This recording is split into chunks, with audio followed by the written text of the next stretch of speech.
और बात बिहार की करते हैं, क्योंकि बिहार चुनाव के मुहाने पर खड़ा है, लेकिन अभी भी पार्टियां ये तय नहीं कर पा रही हैं कि आखिर किसको कितनी सीट दी जाए। महागठबंधन में दो और पार्टियों की एंट्री हुई है, झारखंड मुक्ति मोर्चा और एलजेपी पारस भी महागठबंधन में। कल महागठबंधन की बैठक में यह फैसला हुआ, महागठबंधन के साथ मिलकर झारखंड मुक्ति मोर्चा और एलजेपी यानी कि जो पारस सी साइड की पार्टी है, वो मुकेश सैनी ने कहा कि 15 सितंबर तक फैसला होने की उम्मीद है। विस्तार महागठबंधन का हो रहा है, लेकिन यह तय नहीं हो पा रहा है कि तेजस्वी यादव चेहरा होंगे या नहीं होंगे। लेकिन इन सबके बीच में अगर आपके सामने हम 2020 के परिणाम भी रखते हैं तो आरजेडी ने 144 सीटों पर चुनाव लड़ा था, सबसे ज्यादा। बीजेपी ने 110 सीटों पर, जेडीयू ने 115, कांग्रेस ने 70, एलजेपी 135, बीएसपी 78, सीपीआई 6 और सीपीआईएम 4 पर। अब ये पहले से जो मौजूद हैं वो हम आपको दिखा रहे हैं, क्योंकि बात हम कर रहे हैं नए जो सदस्य बने हैं, जिसमें आरजेडी, कांग्रेस, वीआईपी, सीपीआईएमएल, ये सब तो पहले से थे ही, लेकिन अब दो नए दल और जुड़ गए हैं, वो है झारखंड मुक्ति मोर्चा और एलजेपी पारस।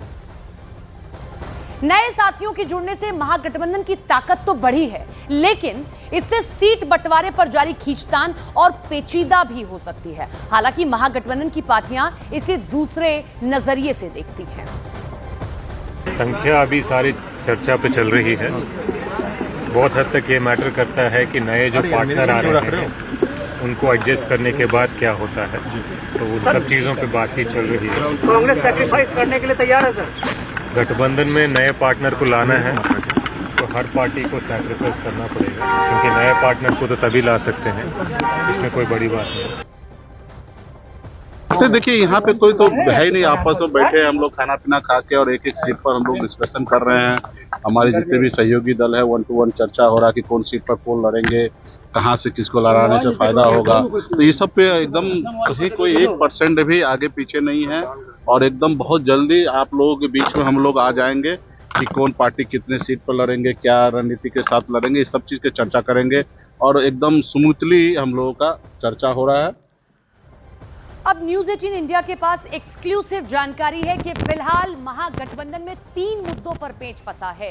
कहां कहां, हम ग्राफिक्स कुछ आपको दिखाते हैं। जैसे आप देखिए, सीटों का बंटवारा सबसे बड़े गले की फांसी है। कौन किस सीट पर लड़ेगा, सीटों की संख्या, कौन कितनी सीटों पर लड़ेगा। अब तो 2 दल और जुड़ गए हैं, तो ये तो और ज्यादा पेचीदगी वाली बात हो गई है। सीएम का चेहरा, किसके चेहरे पर चुनाव लड़ा जाएगा, ये 3 बड़ी मुश्किलें हैं, 3 मुद्दों पर पेच फंसा हुआ है। तो ये हमारे पास एक्सक्लूसिव जानकारी है। सीटों का बंटवारा, अब तक ये तय नहीं हो पाया कि कौन किस सीट पर चुनाव लड़ेगा। दूसरा, सीटों की संख्या को लेकर कि किस पार्टी को कितनी सीटें मिलेंगी। और तीसरा सबसे अहम मुद्दा है सीएम का चेहरा, क्योंकि ये तय कर पाना मुश्किल हो रहा है कि चुनाव किसके चेहरे पर लड़ा जाएगा।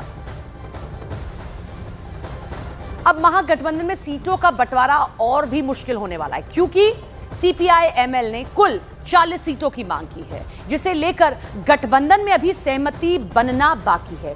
मुकेश सैनी की पार्टी है वीआईपी। अब वीआईपी के साथ तालमेल भी आसान नहीं है। मौजूदा आंकड़ों और राजनीतिक समीकरणों के मुताबिक आरजेडी को लगभग 135 से 140 सीटें मिल सकती हैं, जबकि कांग्रेस के हिस्से में 50-60 सीटें आने की संभावना है। सीपीआईएमएल को लगभग 20 से 25 सीटें देने पर सभी पक्ष सहमति बनाने की स्थिति में हैं। और वीआईपी की अगर हम बात करते हैं, यानी कि मुकेश सहनी की पार्टी की, तो लगभग 18 से 20 सीटों पर उनको जगह मिल सकती है। परंपरागत रूप से छोटे दलों के हिस्से में आती हुई सीपीएम और सीपीआई को 2-2 सीटों पर चुनाव लड़ने की संभावना भी बन रही है। अब झारखंड मुक्ति मोर्चा और पशुपति पारस की एंट्री से ये गणित और मुश्किल हो सकता है। मुकेश सैनी तो तेजस्वी को कैसे लगातार सपोर्ट कर रहे हैं, लेकिन सीएम चेहरा कम बड़ी चुनौती नहीं है। ज्यादातर पार्टियां तेजस्वी यादव के पक्ष में खड़ी नजर आ रही हैं, क्योंकि वो महागठबंधन का प्रमुख चेहरा है, बनकर उभर रहे हैं। लेकिन कांग्रेस की तरफ से अभी तक तेजस्वी को मुख्यमंत्री पद का उम्मीदवार घोषित करने का कोई स्पष्ट समर्थन नहीं आया है। राहुल गांधी ने भी इस मसले पर कोई साफ जवाब नहीं दिया है, जिससे सस्पेंस बरकरार है। दूसरी तरफ तेजस्वी यादव ने भी इशारों में खुद को मुख्यमंत्री पद के लिए तैयार बताते हुए अपने रुख को स्पष्ट किया है। सरकार में नेतृत्व तेजस्वी जी के नेतृत्व में हम लोग को चुनाव लड़ना है। मुख्यमंत्री का कैंडिडेट तेजस्वी जी है। उसी तरीके से सरकार में सभी दल को कुछ ना कुछ सहयोग होगा, सरकार में हिस्सेदारी होगा, तो निश्चित तौर पे डिप्टी सीएम का नाम पे जो है वो समय रहते हुए आप लोगों के बीच में घोषणा हो जाएगा कि कौन होंगे। ठीक है, इसमें कोई ना डिप्टी सीएम ना सीट के लिए कोई विवाद नहीं है और एकदम हैप्पी मूड में हम लोग हैं और बहुत जल्दी 15 तारीख से पहले आप लोगों के बीच में। अभी भी आप उसी में फंसे हुए हैं, सीएम फेस कौन होगा, अभी भी आपको पता नहीं चला सीएम फेस कौन होगा, अभी भी आपको पता नहीं चला कि मतलब हम लोग का सीट का बंटवारा हो गया, मतलब अभी रुका हुआ है। मतलब हम आपको बताएं, मतलब आपको तो नहीं बता सकते हैं कि हम कितना सीट हमको मिल रहा है, कौन हमारा सीएम फेस होगा, ये हम आपको कहें बताएं। मैं आप ही से पूछना चाहता हूं, हमें क्या करना है, हमारा सीएम फेस कौन होगा, हमारा संख्या क्या होगा, हमें सीट कितना मिलेगा, ये हमें मालूम है। देखिए, आपके जहन में एक सवाल होगा कि सीटों को लेकर आखिर पेच क्या है। हम थोड़ा सा उसको ग्राफिक्स के जरिए आपको समझाने की कोशिश करते हैं। कांग्रेस की बात करते हैं। कांग्रेस इस बार बिहार चुनाव में मुश्किल सीटों से बचने की रणनीति अपना रही है।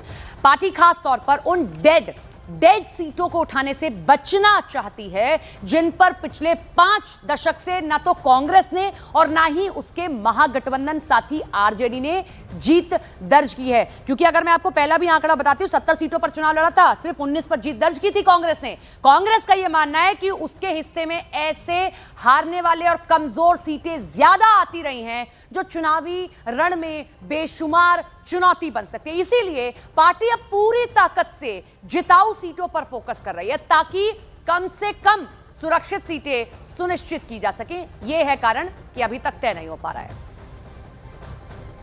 कौन कितना सीट लेगा ये मुद्दा नहीं है। मुद्दा ये है कि सरकार को हम कैसे रोकें, सरकार पर के हम कितनी मजबूती से, कौन सीट पर कौन कितना मजबूत है, जिसको जो सीटें थोड़ा बहुत जो है दिखता है कि नहीं समीकरण में ये कमजोर है, तो उस पर हम लोग भी बात करें। ऑल यूजुअल है, इसमें कोई टेंशन की बात नहीं है। फिलहाल वक्त एक ब्रेक का है। ब्रेक के बाद आपको दिखाएंगे बिहार में चुनाव छोटे दल का बड़ा दाव।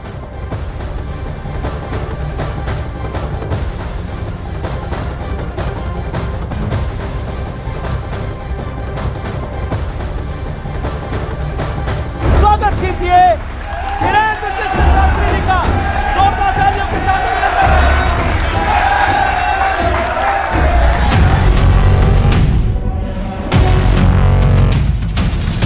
ये साधु संत अगर एकजुट नहीं रह पाएंगे तो समाज को मैसेज कर देंगे। संतों से प्रार्थना है वीडियो ना करें। सभी को 3 बच्चे पैदा करने नहीं 4।